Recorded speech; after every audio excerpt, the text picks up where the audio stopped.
Bismillah. Assalamualaikum warahmatullahi wabarakatuh. Alhamdulillahi rabbil alamin. Wa bihi nasta'in ala umuri dunya waddin. Asyhadu an la ilaha illallah. Asyhadu anna Muhammadan abduhu wa rasuluhu la nabiyya ba'dah. Allahumma salli ala hadzal nabiyil karim Muhammadin sallallahu alaihi wasallam wa ala alihi wa sahbihi ajma'in. Rabbi shrah li sadri wa yassir li amri wahlul 'uqdatam min lisani yafqahu qawli.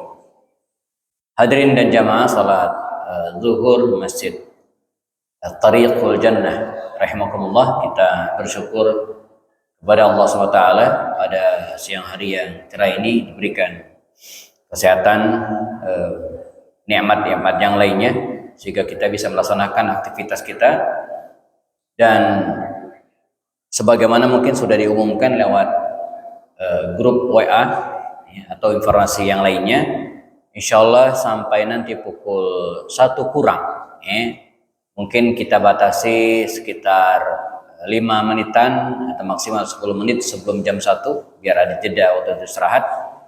Kita akan melaksanakan atau melanjutkan pengajian atau kajian, dan pada pekan yang keempat di Selasa ini kita fokus pada pembahasan sejarah hidup baginda Rasul Shallallahu Alaihi Wasallam. Kalau ustaz-ustaz yang lain mungkin bahas tentang tafsir, bahas tentang fikih ataupun akhlak, maka saya fokus di as-sirah an-nabawiyah, menelaah sejarah hidup baginda Rasul Shallallahu Alaihi Wasallam. Nah, kajian kita ini sudah berlangsung beberapa pertemuan, dan terakhir chatting saya dengan Pak Maulana, kita bahas tentang masa remaja Rasulullah Sallallahu Alaihi Wasallam.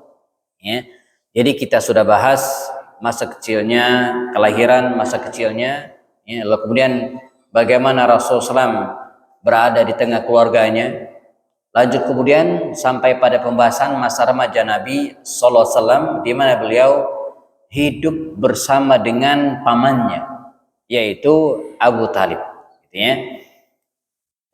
Di mana masa kecil Rasul ini penuh dengan inspirasi bagi kita hari ini. Beliau dari usia 8 tahun sampai 12 tahun sudah menjadi anak yang mandiri, menggembalakan kambing penduduk Makkah waktu itu, dan alal qara'id, dan beliau diberikan upah. Jadi Nabi itu penggembala kambing yang profesional, digaji. Jadi Nabi itu pernah juga menjadi orang gajian, menggembalakan kambing dan dapat upah. Ini namanya karyawan, digaji. Jadi Nabi juga pernah menjadi karyawan. Lalu Rasulullah mulai merintis bisnis bersama dengan para pamannya waktu itu. Pada usia belasan tahun Nabi sudah pergi ke Yaman, sudah pergi ke Syam, dan beberapa wilayah lainnya, di mana bangsa Arab waktu itu memiliki 2 rute bisnis, rihlatasy syita'i was-saif. Musim dingin dari bulan November atau Desember awal sampai bulan Maret April, mereka pergi ke Yaman. Wa rihlatus saif, dan musim panas, Mei Juni terus sampai September. Sekarang ini musim panas. Saya baru balik umroh Jumat lalu, Jumat malam saya sampai. Tawaf terakhir itu kami laksanakan di atas udara atau cuaca 47 derajat Celcius. 47 derajat Celcius. Ini musim panas, masih panas, Agustus akhirnya. Nah, orang-orang Quraisy melaksanakan perjalanan ke Syam, ke atas, melewati Palestina, Yordania, lalu kemudian Damaskus puncaknya nanti. Ini wilayah-wilayah yang dilewati oleh Rasulullah SAW dan para pedagang Arab waktu itu. Bahkan tidak sedikit di antara mereka yang lanjut ke arah kanan, melewati jalan sutra, tembus sampai ke Cina. Baru pada masa kekhalifahan Utsman bin Affan, perdagangan bangsa Arab melalui lautan. Kalau dulu tidak, karena paling jauh mereka mendarat ke Afrika, belum sampai ke Asia, kecuali lewat jalur sutra yang sering kita bahas dalam kajian-kajian ilmu sejarah. Nah, Nabi juga pada masa remajanya jamaah ikut serta dalam menyelesaikan berbagai problem masyarakat waktu itu. Saya ulang lagi, Nabi itu masa remajanya tidak dipingit di rumah saja enggak, tapi juga Nabi itu gaul, ya, ikut serta dalam denyut kehidupan masyarakat. Ketika ada masalah, diikut serta menyelesaikan. Ketika Ka'bah dirombak, diikut menyelesaikan. Ya. Ketika terjadi perang, diikut berperang. Ya. Jadi ikut serta dalam kehidupan masyarakat. Sekira ini inspirasi kita juga hari ini, jemaah. Sesibuk-sibuk apapun kita di kantor, pekerjaan, jangan lupa kita hidup di tengah masyarakat. Bergabunglah dengan kehidupan mereka. Jangan jadi orang asing ya di tengah keramaian. Ya. Hormati tetangga, ya, kepedulian terhadap tetangga, dan ini Islami banget. Bahkan kata Nabi Rasulullah bersabda,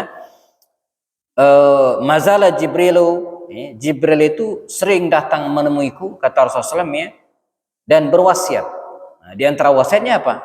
Khairan bil jiran, ya, berbuat baik kepada tetangga. Hatta adzunna annahu saywarid, sampai saya mengira tetangga itu akan dapat warisan. Saking pentingnya kita bersosialisasi dengan orang-orang di sekitar kita, khususnya Rasulullah telah memberikan keteladanan kepada kita hari itu, ya. Sampai akhirnya jamaah kita masuk ke tema kita, masuk usia 20 tahunan, ya, 20 tahunan, di mana Rasulullah mulai berbisnis dan matang dalam bisnisnya, dalam dengan kejujurannya, ya, dengan kesungguhannya, ya, dengan apa yang dipelajari dari para pamannya waktu itu, sehingga masa muda Rasulullah, ya, atau Rasulullah muda ini tumbuh menjadi seorang pengusaha yang sukses, ya. Walaupun ayahnya ketika wafat tidaklah mewariskan kekayaan yang berlimpah. Ayah Rasulullah itu ketika meninggal hanya mewariskan 5 ekor unta, sekelompok sekawanan domba, dan seorang hamba sahaya wanita bernama Ummu Aiman. Tidak lebih dari itu, ya. Namun dengan kemampuan bisnis Rasulullah bersama dengan para pamannya waktu itu, gitu ya, dalam waktu singkat Nabi sudah menjadi seorang pengusaha muda terkenal. Dan sampailah, ya, berita tentang Rasulullah ini di telinga seorang wanita yang juga seorang pengusaha, ya, kaya raya, Khadijah binti Khuwailid, ya, Khadijah binti Khuwailid dari kabilah Bani Asad, ya. Nah, dia mendengar tentang kejujuran, kesuksesan seorang Muhammad muda ini, maka melalui salah seorang pembantunya, Maisarah, demikian nama stafnya ini, Maisarah. Dulu waktu SD, ketika membaca nama Maisarah ini, saya duga dia perempuan, Maisarah, sebagaimana nama di kita di Indonesia. Ternyata tidak, Maisarah ini laki-laki, Maisarah, ya. Maka Maisarah pembantu Khadijah ini bertemu dengan baginda Rasulullah dan menawarkan kerjasama, ya. Rasulullah pun sepakat, maka terjalinlah kerjasama jamaah antara Khadijah, seorang janda yang kaya raya pengusaha ini, ya, dengan seorang Rasulullah yang juga seorang pengusaha yang sedang, kalau bahasa hari ini, naik daun begitu kira-kira, ya. Dengan kejujuran dan kedisiplinannya dia tertarik dengan baginda Rasul. Maka terjadilah al-aqdut tijari, akad bisnis antara Khadijah dengan Rasulullah muda ini. Profesor Dr. Syafi Antonio, ya, saya ikut dalam pengukuhan profesornya beberapa waktu lalu, ya, rektor atau owner pemilik Tazkiyah Sentul Andalusia dulu mengatakan kalau ditilik dikira-kirakan, ya, akad antara Rasulullah dengan Khadijah waktu itu, akad bisnisnya sejenis mudharabah hari ini. Sejenis mudharabah. Apa itu? Ada sahibul mal, pemilik harta, Khadijah dalam hal ini. Dia adalah sahibu al-mal, ya, investor, pemilik modal, ya, pemilik usaha, pemilik harta. Dan ada disebut dengan mudharib, pengusaha yang menjalankan bisnisnya, itulah Rasulullah. Nah, jadi kira-kira akadnya demikian. Khadijah memberikan modal dan Rasulullah menjalankan bisnis. Hasilnya ini yang di-sharing, ini yang dibagi. Nah, jadi bisa disimpulkan akad antara Rasulullah dengan Khadijah itu bukan bos dan anak buah, bukan. Bukan Khadijah bosnya, Nabi pesuruh, enggak. Jadi ada semacam kesetaraan.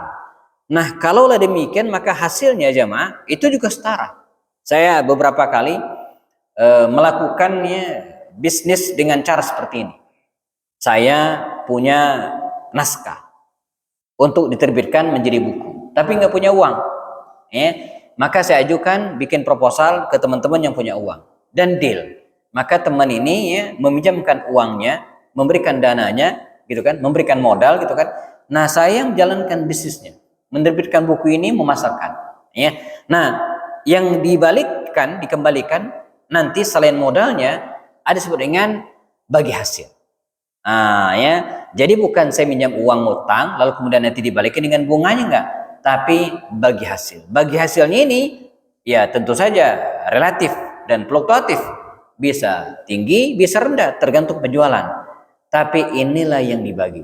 Nah, akadnya bagaimana? Tergantung kesepakatan. Kalaulah pemilik modal ini hanya store uang saja, tak banyak cawe-cawe, tak banyak ikut serta, maka dia biasanya dapatnya dikit. Sementara pengusaha yang berisiko besar, gitu kan, mendapatkan bagi hasil banyak. Saya biasanya ajukan 30-70. 70% dari keuntungan saya dan 30% keuntungan bagi pemilik modal. Mengapa? Karena saya yang kemudian menjalankan usaha ini dengan sendirian, tanpa kesertaan. Tapi kalau dia juga ikut misalnya, maka bisa 50-50 dan seterusnya. Nah, tidak ada catatan dalam riwayat berapakah Rasul dapatkan hasilnya dan Khadijah demikian. Tapi yang pasti jamaah, kerjasama Rasulullah dengan Khadijah ini terus terjalin dan terus meningkat omset mereka satu persatu, tahun demi tahun. Ketertarikan Khadijah terhadap pribadi Rasulullah, dengan kejujurannya, kedisiplinannya, dan kemudian tentu saja menghasilkan keuntungan yang tidak sedikit dari bisnis mereka, menambah rasa suka Khadijah. Maka saya dalam beberapa buku saya tulis ini judulnya dari bisnis menuju cinta, begitu kira-kira ya. Jadi Nabi itu Khadijah itu suka dengan karakter Rasulullah, dan lama kelamaan muncul rasa suka dalam diri Khadijah terhadap Rasulullah. Tapi dia kan perempuan, sangat tidak etis bagi bangsa Arab kali itu khususnya. Dan juga kita hari ini kalau perempuan yang menyatakan rasa sukanya lebih dulu, nggak etis. Namun Khadijah punya cara, dia orang yang cerdas. Melalui salah seorang sepupu jauhnya, namanya Nafisa binti Munyah. Demikian riwayat mengatakan. Namanya, ini perempuan, Nafisa binti Munyah.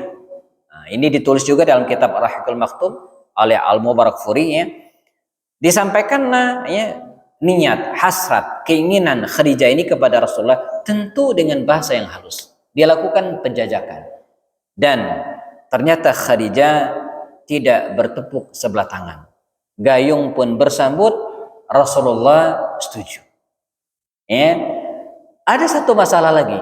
Ketika keinginan Khadijah yang disambut oleh baginda Rasulullah SAW muda waktu itu disampaikan kepada ayahandanya Khuwailid, bapak dari Khadijah ini sampaikan, Khuwailid tidak setuju. Ayah Khadijah ini tak setuju. Tidak dijelaskan apa alasannya. Mungkin karena mengira Nabi anak yatim piatu, tidak punya siapa-siapa, mungkin itu. Sementara di sisi lain agak banyak juga para pemuda, atau bukan hanya para pemuda, para pengusaha yang lainnya yang melamar Khadijah. Termasuk di antaranya adalah Amr ibn Hisham. Amr ibn Hisham waktu itu melamar Khadijah. Yang kemudian Amr bin Hisham ini dikenal dengan Abu Jahal ketika Rasulullah menjadi nabi. Dia sempat melamar Khadijah dan ditolak. Nah, Khuwailid tidak setuju. Dalam kitab Al-Fiyadh Dhilal Sirat Nabawiyah, Khuwailid ini sempat menyampaikan kepada putrinya Khadijah dengan kalimat, "Ya Khadijah, lan tatazawwaji Muhammadan." Ya Khadijah, lan tatazawwaji Muhammadan. Engkau selamanya tak boleh menikah dengan Muhammad. Ya, engkau selamanya tidak boleh menikah dengan Muhammad, kata dia, ya.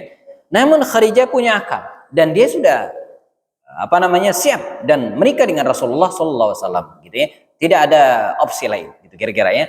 Maka diaturlah sandiwara jemaah.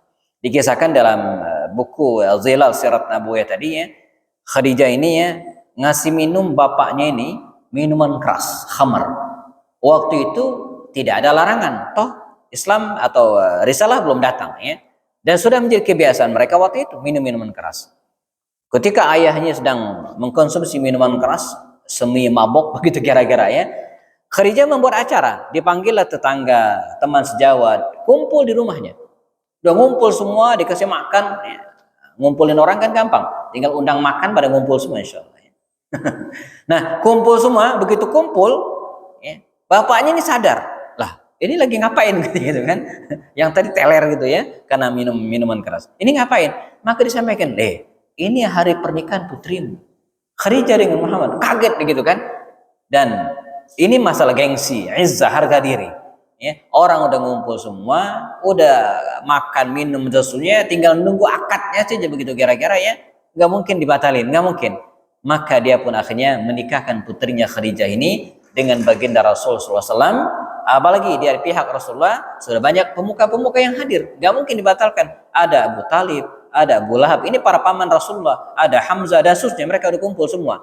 Maka dinikahkanlah Rasulullah atau Khadijah dengan Rasulullah SAW bimahrin. Nah, dengan maharnya ini kalau kita kulek referensinya ada banyak pendapat, tapi saya mengambil pendapat masyhur dan sahih yang disebutkan dalam kitab Ar-Rahiqul Maktum. Apa mahar Rasulullah? Ishruna bakrah, ya, 20 ekor unta. Ishrun 20 bakrah, bukan bakrah tapi bakrah. Bakrah itu artinya unta, ya. Kalau bakrah itu artinya sapi betina. Ishruna bakrah, 20 ekor unta, wal qararit, dan beberapa keping uang emas. Ada cashnya juga, unta dan uang cash. Saya beberapa kali coba searching harga unta, ya, harga unta macam-macam. Tapi kalau kita ambil jalan tengah, ya, kira-kira harga unta itu, ya, 50 juta. Itu sedang lah, bahkan relatif rendah, bahkan ada yang lebih itu, ada yang sampai 100 jutaan satu ekor, gitu, ya. Kalau satu ekor 50 juta jamaah dikali 20, berapa tuh? 20 kali 50 juta, 1 miliar. Belum uang cash. Artinya apa? Rasulullah itu mampu secara finansial, secara ekonomi, mapan. Dan itu bukan lagi, sekali lagi, bukan warisan ayahnya, karena ayah yang meninggal hanya wariskan 5 ekor unta, sedikit. Dan juga bukan dari paman. Ada yang menyebut dari pamannya, enggak. Itu hasil dari usaha Rasulullah sendiri, ya. Ishruna bakrah, gitu kan. Dan memang tradisi bangsa Arab, mahar itu agak besar sampai sekarang, ya. Makanya ada penelitian, ya, kondisi sosial masyarakat bangsa Arab hari ini, usia pernikahan mereka itu agak mundur, ya. Sebab apalagi Arab Saudi, ya, untuk nikah itu mahalnya minta baik akadnya maupun maharnya, mas kawinnya, ataupun pasca nikahnya. Saya sempat ngobrol dengan beberapa orang Arab dalam hal ini, ya. Misalnya beberapa waktu lalu teman Arab asli, ya, dia tinggal di Saudi, sedang menyusun disertasi S3, ya. Dia sudah menikah dan kita ngobrol tentang hal ini. Katanya, ya, sekarang agak sulit bagi para pemuda untuk menikah. Mengapa? Pertama, permintaan wanitanya maharnya besar. Kemudian yang kedua, acara pelaksanaan pesta pernikahan juga ratusan juta, gitu kan. Yang ketiga, pasca pernikahan juga butuh besar. Antara lain apa? Rumah.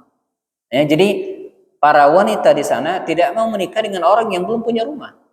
Nggak mungkin, jadi aib bagi mereka aja. Ini kita masalah tradisi. Kalau di kita biasa, tinggal di PMI itu biasa, pondok mertua indah. Nah, itu biasa, ya. Tapi bagi bangsa Arab itu nggak mungkin. Apalagi kan kehidupan mereka agak eksklusif, gitu, ya, dimana para wanita itu nggak mungkin bertemu dengan non mahramnya, ya. Bagaimana dia satu rumah ketemu dengan iparnya? Nggak mungkin. Itu nggak masuk akal bagi mereka gitu kan. Maka kalau saya cerita, di kami biasa tuh.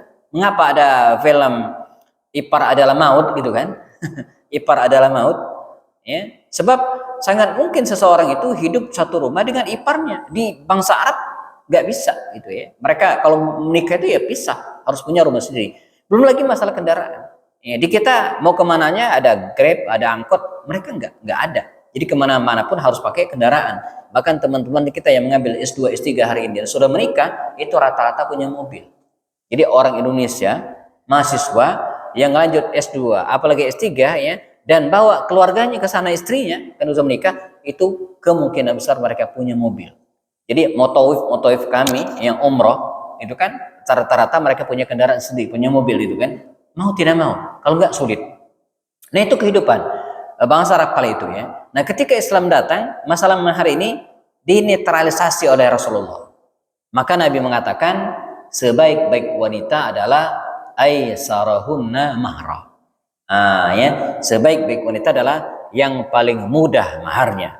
Sekali lagi Nabi menggunakan kalimat aisar, mudah, bukan murah.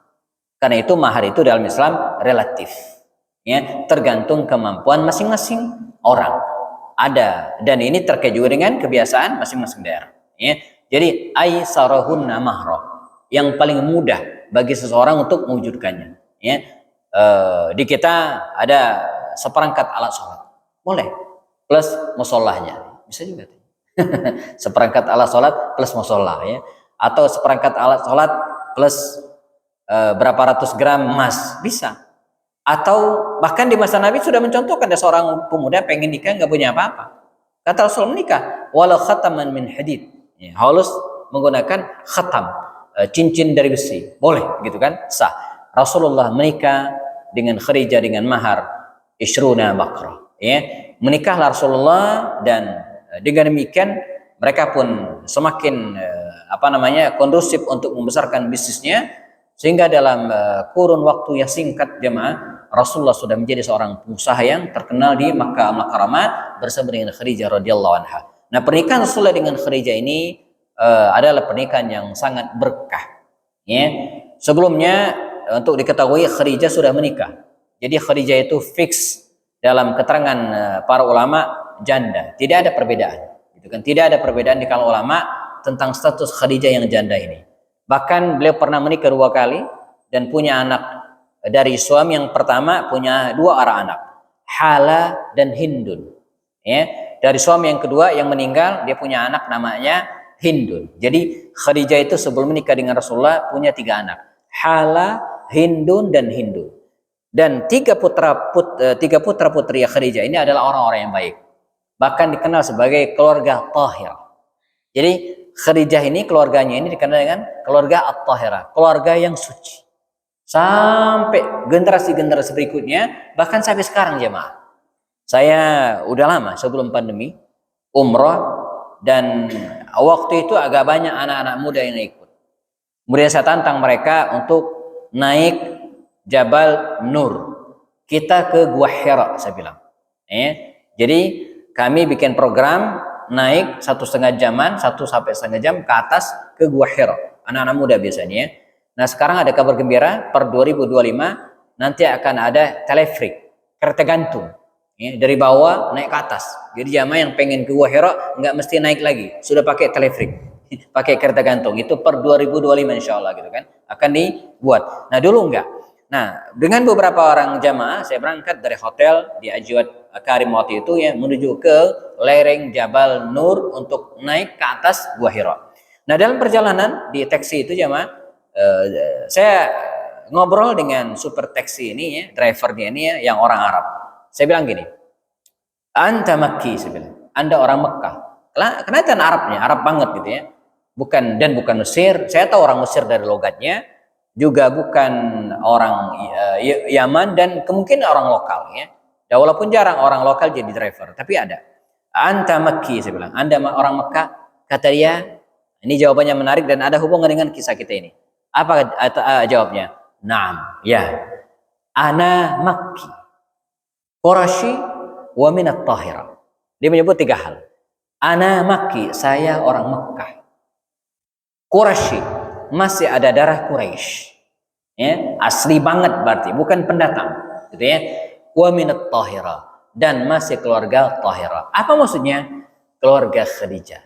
Dan dengan bangga dia menunjukkan ke arah Ma'la. Di situ dimakamkan leluhur kami, Khadijah. Dalam hati saya, ya, saya udah tahu makamnya di situ gitu ya, di Ma'la itu. Nah, jadi sampai sekarang jemaah, keluarga Khadijah ini yang bukan dari Rasulullah itu terkenal dengan keluarga At-Tahirah, keluarga yang suci. Ketiga putra putri Khadijah ini seluruhnya masuk Islam, wa hasuna islahum, dan Islamnya benar. Adapun pernikahan Rasulullah dengan Khadijah ya membuahkan keturunan 6 orang anak. Ya, 6 orang anak. Yang tertua putra Nabi dengan Khadijah ini adalah Al-Qasim. Al-Qasim.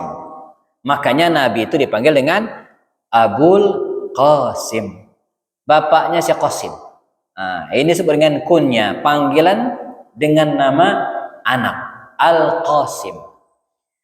Yang kedua, nama anaknya adalah Abdullah. Ada yang mengatakan namanya At-Tahir. Ya, tapi Abdullah ini lebih populer. Abdullah atau At-Tahir. Gitu ya. Saya punya adik dulu, karena tahu kisah ini, saya namakan adik saya dengan Tahir. Tapi mak saya nggak setuju. Sulit nyebut Tahir itu. Akhirnya dinamakan dengan Zohir. Tahir jadi Zohir ya. Namun baik Al-Qasim maupun Tahir atau Abdullah meninggal waktu kecil. Usia balita, belum 5 tahun sudah wafat. Kedua orang putra Rasul ini ya dengan Khadijah. Nah, putra anaknya yang ketiga perempuan namanya Zainab. Yang keempat Ruqayyah, yang kelima Ummu Kulthum, dan yang bungsu Fatimah. Saya ulangi, Qasim, Abdullah, Zainab, Ruqayyah, Ummu Kulthum, dan Fatimah. Dah hafal semua? Ini basic gitu ya. Jadi pengenalan kita terhadap Nabi itu dimulai dari keluarganya dulu ya. Minimal anak-anaknya dulu gitu ya. Anak-anaknya dulu ya. Inilah putra-putri Rasulullah dengan Khadijah, 6 orang. Namun 2 laki-laki meninggal sehingga tidak melahirkan keturunan sampai hari ini. Bagaimana dengan 4 yang lainnya? Kita pretelin satu-satu. Sekilas saja. Zainab. Zainab ini jamaah menikah dengan Abul As bin Rabi Al-Umawi dari kabilah Bani Umayyah. Melahirkan 2 orang anak. Namanya Ali dan Umamah. Anak tertuanya perempuan namanya Umamah, lalu Ali. Inilah 2 anak Zainab, cucu Rasulullah. Namun Ali meninggal waktu kecil ya, dan tidak sempat dewasa. Adapun Umamah sempat dewasa, bahkan menikah dengan Ali bin Abi Thalib selepas wafatnya Fatimah, namun tidak melahirkan keturunan sampai dia meninggal dunia. Jadi close. Dari Zainab tidak ada keturunan yang terus sampai sekarang, tidak ada. Berhenti di Ali dan Umamah saja. Baik, sekarang Ruqayyah. Ruqayyah putri Nabi menikah dengan Utsman bin Affan. Dari pernikahan Utsman bin Affan dengan Ruqayyah ini lahirlah seorang anak namanya Abdullah. Karena itu Utsman sebelumnya dipanggil dengan Abu Amr. Ketika punya anak Abdullah dipanggil dengan Abu Abdullah. Namun sayang Abdullah ini belum genap usianya 6 tahun, di Madinah matanya dipatok burung. Infeksi sampai ke dalam dan meninggal dunia. Maka tidak ada keturunan yang terus sampai sekarang dari jalur Ruqayyah karena wafat anaknya pada usia 6 tahunan, masih kecil ya.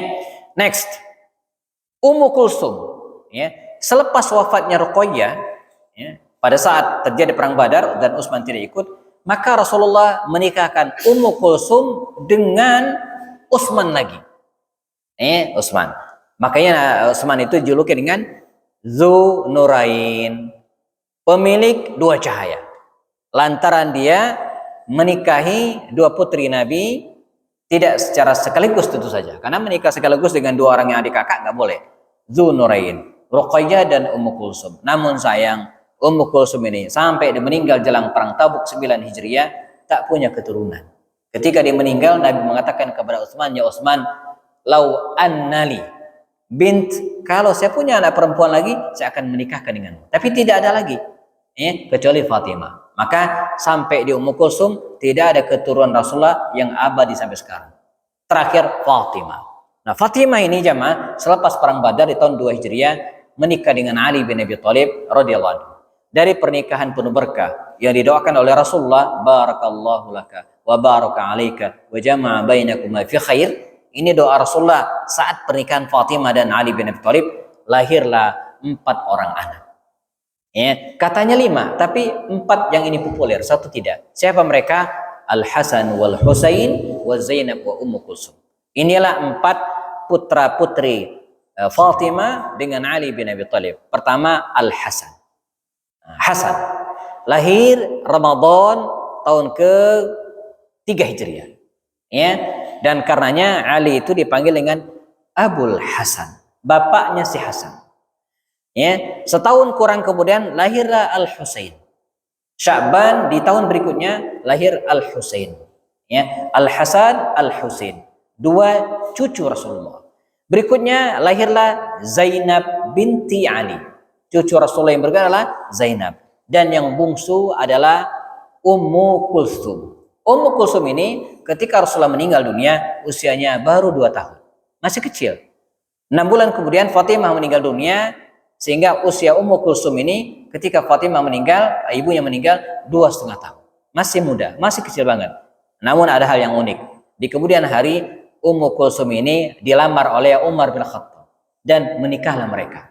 Maka terjadilah pernikahan antara Umar bin Khattab radhiyallahu anhu dengan Ummu Kulsum binti Ali, cucu Nabi SAW, dengan perbedaan usia yang sangat jomplang, jauh banget.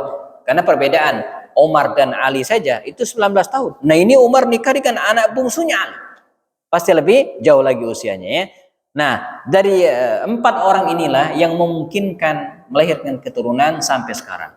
Yang disebut-sebut dan kemudian terus ketahuan nasabnya tentu saja adalah Al-Hasan Al-Husain. 2 cucu Nabi inilah yang melahirkan keturunan sampai hari ini. Sehingga kalau hari ini ada yang mengaku keturunan Rasulullah, dipastikan dari 2 jalur ini. Bisa dari Hasan dan bisa juga dari Husain. Dari Husain itu yang paling banyak. Dari Hasan misalnya Raja Yordania, Raja Maroko, itu keturunan Hasan. Keturunan Hasan cucu Nabi.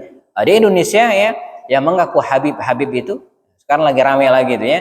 Kalau benar, sekali lagi kalau benar nih, dan mereka bisa membuktikan nasabnya sampai ke atas, kalau benar dipastikan mereka dari jalur Al-Husain atau mungkin Hasan, tapi sebagian besar dari jalur Al-Husain bin Ali. Tidak ada dari jalur keturunan Rasulullah yang lain. Sebab anak laki-laki Rasulullah meninggal waktu kecil dan anak perempuannya hanya Fatimah saja yang melahirkan keturunan dengan Sayyidina Ali bin Abi Thalib radhiyallahu anhu ya. Nah, pernikahan Rasulullah dengan Khadijah ini berlangsung sampai kenabian ya. Rasulullah menjadi nabi dan Khadijah juga menjadi pendukung setia Rasulullah. 10 tahun kemudian Rasulullah diangkat menjadi nabi ya. Khadijah wafat. Khadijah meninggal setelah 15 tahun sebelum kenabian ditambah 10 tahun setelah kenabian, 25 tahun mendampingi Rasulullah. Khadijah meninggal dunia. Nah, jadi maka kalau dibuat runutnya, lamanya Rasulullah bermonogami, punya istri 1, itu 25 tahun lamanya. Selama 25 tahun Rasulullah tidak pernah berpoligami. Nabi baru menikah lagi kapan? Setelah Khadijah meninggal dunia ya, di tahun 11 kenabian sampai Rasulullah wafat. Artinya hanya sekitar 13 tahun. 25 tahun monogami dan 13 tahun berpoligami. Jadi Nabi berpoligami itu setelah usia 50 tahun. Setelah wafatnya Khadijah radhiyallahu anha. Khadijah meninggal jamaah di Makkah dan dimakamkan di Ma'lah. Jamaah kalau umroh hari ini keluar di tempat sa'i ya, ada Marwah, belok naik ke atas ke kiri terus, dulu ada pasar seng, jalan terus. Nah, di situ ada pemakaman Ma'lah. Ya, di sampingnya agak ke kiri sedikit itu ada Masjid Al-Jin. Nah, di situ dimakamkan ya orang-orang yang meninggal di Makkah, termasuk diantaranya Khadijah. Bahkan siapapun meninggal, termasuk misalnya Imam Zubair atau kemudian Imam Syekh Al-Bantani, Imam An-Nawawi Al-Bantani, siapapun yang meninggal di Mekah maka dimakamkan di Ma'lah ini ya. Adapun di Madinah ya mereka dimakamkan di Baqi al-Gharqad ya.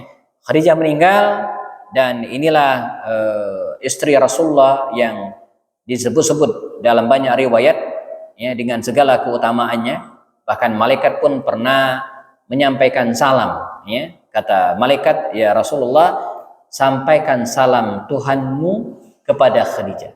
Bayangin jemaah ya. Saya terus terang pernah mendapatkan salam dari gubernur aja itu senang ya. Saya pernah mendapatkan salam dari gubernur ya. Sampaikan salam untuk Ustadz Happy itu senang, itu baru gubernur Pak yang nyampein salam ke saya. Ini apalagi Allah gitu kan. Apalagi Allah SWT.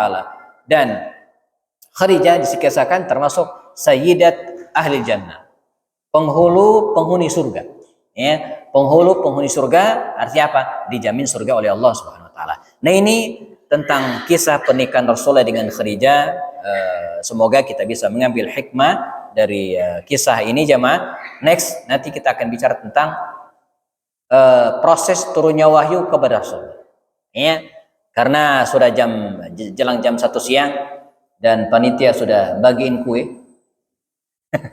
Kata ustadz saya dulu, kalau ngisi kajian taklim lihat kondisi ya. Kalau jamaahnya udah banyak mulai selonjoran gitu ya, sudah ada yang lihat-lihat jam gitu ya, kemudian panitia udah bagiin kue, itu artinya waktunya sudah habis. Namun sebelum dicukupkan, ada tambahan sedikit waktu sampai jam 1 siang. Barangkali ada yang ingin ditambahkan atau dikonfirmasi tentang kisah kita hari ini, falyatafaddalu mashkurin, dipersilakan. Monggo. Ada? Silakan Pak.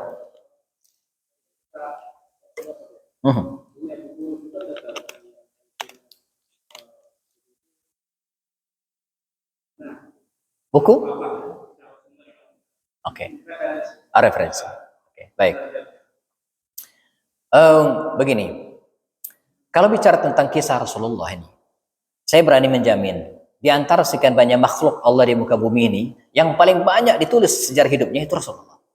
Paling banyak. Dari generasi ke generasi, dari zaman dulu sampai sekarang banyak banget, bejibun banyak gitu kan. Nah, mana yang harus kemudian kita pilih gitu ya? Memang ada dua ya, ada buku klasik gitu ya. Buku-buku rujukan yang klasik yang lama ditulis di awal-awal. Misalnya, ada buku Sirah Ibn Hisham. Ya, ada buku Sirah Ibn Hisham, penulisnya Ibnu Hisham. Ini rujukan utama para ulama dalam mengkaji sejarah, termasuk saya. Ini buku pertama kali bisa disebut buku sirah Rasulullah pertama kali, otentik. Ya, ditulis di masa kekhalifahan Umar bin Abdul Aziz. Sirah Ibnu Hisham. Aslinya As-Sirat Nabawiyah li Ibn Hisham.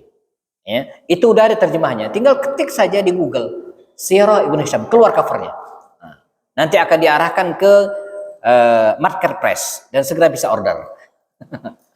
Yang penting penulisnya Ibnu Hisham. Ibnu Hisham ini salah satu rujukan utama dalam membaca menulis sirah.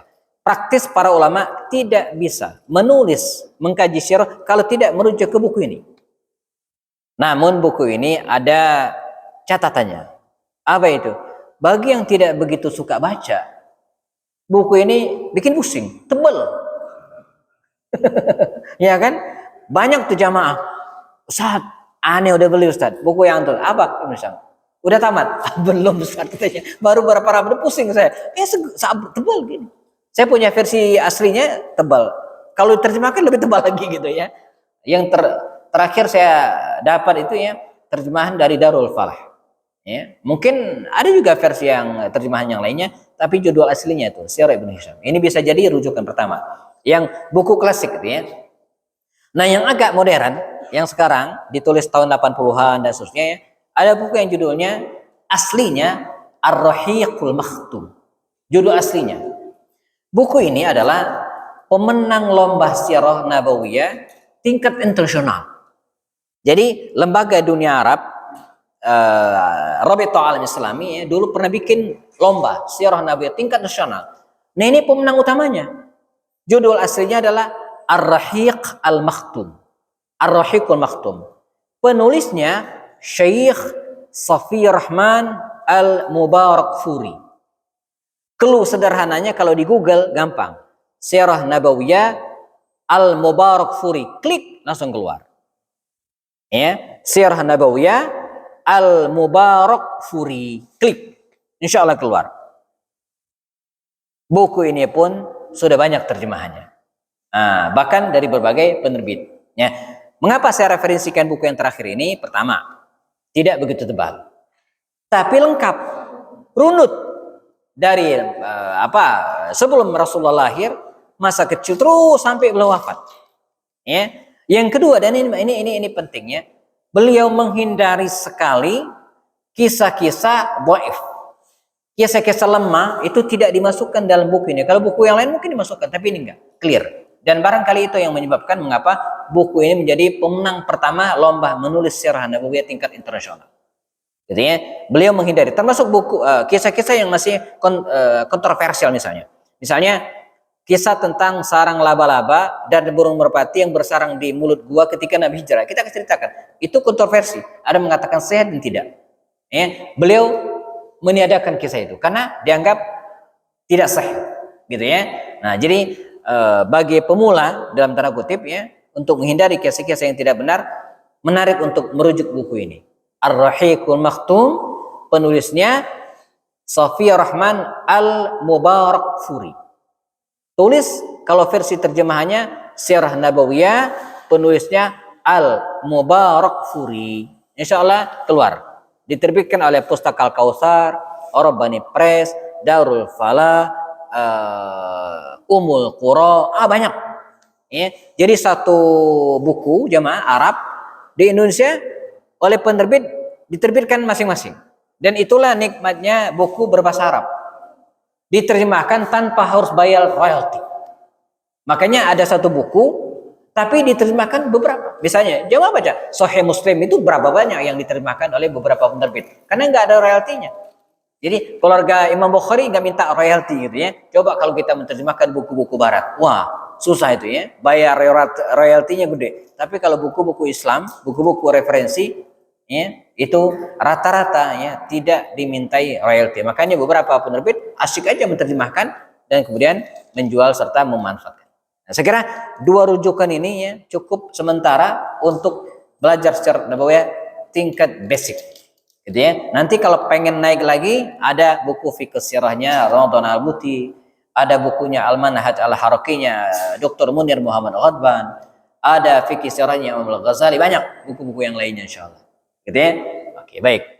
Saya sendiri ya dengan teman-teman sejak pandemi ya telah memproduksi selain 57 judul buku juga video-video. Ya, jemaah bisa akses di YouTube kami ya, Happy Andi Bastoni Channel.